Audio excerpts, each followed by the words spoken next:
Most people live their life in a habit. They think the same thoughts, they perform the same actions, they live by the same emotions, but they secretly expect their life to change. But how you think, how you act, and how you feel is called your personality. And your personality creates your personal reality. That's it. So if you think 60 to 70,000 thoughts in one day, and 90% of those thoughts are the same thoughts as the day before, the same thoughts always lead to the same choices. The same choices always lead to the same behaviors. The same behaviors create the same experiences, and the same experiences produce the same emotions. And those same emotions then drive your very same thoughts. So then, the hardest part about change, really, in creating the life that you want, being defined by a vision of the future instead of a memory of the past, is not making the same choices you did the day before. And the moment you do that, you step into the unknown. Now, you and I have been conditioned and hypnotized into believing that the unknown is some scary place. But when you begin to realize the unknown is the perfect place to create from, that void of unpredictability, that uncertainty, that unfamiliarity. So when you and I become comfortable living in that unknown place, I think then that we begin to manifest the things we want in our lives. So if you're talking about manifesting your dreams, well, it only requires two things. It requires a clear intention. An intention is a vision, a possibility. The moment you say, what would it be like to be healthy? What would it be like to be wealthy? What would it be like to have a new home? What would it be like to have a great job? And you get this idea in your mind, that's intention. Then you write down the details. Okay, I want to travel around the world. I want to have great benefits, great insurance. I want to work with really cool people. I want to have a chance to be creative. And you list all of those individual elements to fortify your dream. The more you get clear on those details, the more your brain begins to work in new ways. Anytime you make your brain work differently, you're changing your mind. Now, the moment you get inspired and you begin to feel what it would be like to live in that future, your body is getting a chemical sampling, an emotional sampling. It's getting a taste of the future. It has to then open your heart. You have to move into an elevated state. This place, the heart center, is the center of creation. So for me personally, I want to execute and be defined by a vision of the future instead of the memories of the past. So most people's brains are organized to reflect everything they know in their life. Their brain is a record of the past. And if you feel the same way every single day, and feelings and emotions are the end product of past experiences, it means, number one, nothing new is happening in your life, and number two, those emotions are keeping you anchored to the past. If thoughts are the language of the brain, and feelings are the language of the body, and how you think and how you feel creates a state of being, most people are literally connected to a past. So then the question is, the fundamental question is, can you believe in a future that you can't see or experience with your senses yet, but you've thought about enough times in your mind that your brain is literally changed to look like the experience has already occurred?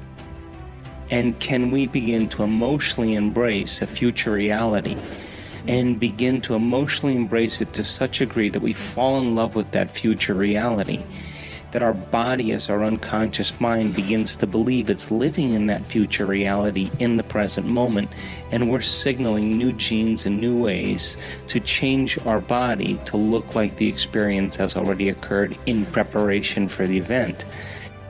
You have to then understand that when you truly do this properly, you're not waiting for your healing to feel whole. You're not waiting for your success to feel empowered. You're not waiting for your wealth to feel abundant. You're not waiting for your new relationship to feel love. You're not waiting for the mystical moment to feel awe. That's the old model of reality, of cause and effect, waiting for something outside of you to change how you feel inside of you. And when you feel better inside, you pay attention to whatever caused that. That's cause and effect. You have to teach your body emotionally how that future is going to feel like before it's made manifest. In other words, you have to feel awe in order for the mystical moment to happen.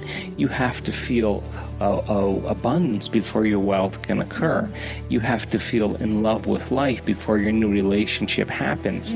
And so we're not defining reality by our senses, because we're not waiting then for anything outside of us to change how we feel inside of us. So if there's physical evidence in your brain and body to look like the experience has already occurred, well, relax, because the experience is going to find you, and it's going to come in a way that you least expect. The challenge is then to every day be defined by a vision of the future. So then, when you combine a clear intention, that's a thoughtful process, with an elevated emotion, a heartfelt state of being, thoughts are the language of the brain, feelings are the language of the body. When you truly do that, your brain and body are living in the future instead of living in the past, and you're going to be drawn to some new event. It's going to take time to pull your brain and body out of the past and continuously invest your energy into the future. So can you then maintain that vision, that view of your future, independent of the conditions in your environment, independent of the emotional addictions or conditionings or habits of the body, and independent of time? Because if you can, that's what greatness is all about. That's when we begin to truly change. And people around the world are doing this consistently, and they're doing it really well because it's our natural, innate way of being. It requires consistent action. Why? Because meditation, the actual translation of the word meditation, means to become familiar with. So the first thing you have to do is you have to become conscious of your unconscious thoughts. You got to notice your automatic habits and behaviors. And you have to become aware of your emotions that keep you anchored to the past. And if you can become so conscious of the unconscious states of mind and body that they would never slip by your conscious awareness again, you're becoming familiar with the old self so you don't return. Then if you begin to think about new ways of being defined by a vision, plan your behaviors, review them in your mind. Now, if you keep doing that over and over again, you begin to become familiar with a new state of mind. At the same time, if you can emotionally cultivate your inspiration, your joy, your enthusiasm ahead of the experience, by repeating that over and over again, cultivating that state, it's going to begin to become familiar to you. So then the process of change then requires unlearning and relearning, breaking the habit of the old self, reinventing a new self. Unmemorizing emotions that are stored in the body, then here's the key: reconditioning the body to a new mind and to a new emotion. It's literally moving from your past to your future. It's losing your mind and creating a new one. And so then when you begin to understand that in that process, it's going to feel a little bit unfamiliar, uncomfortable.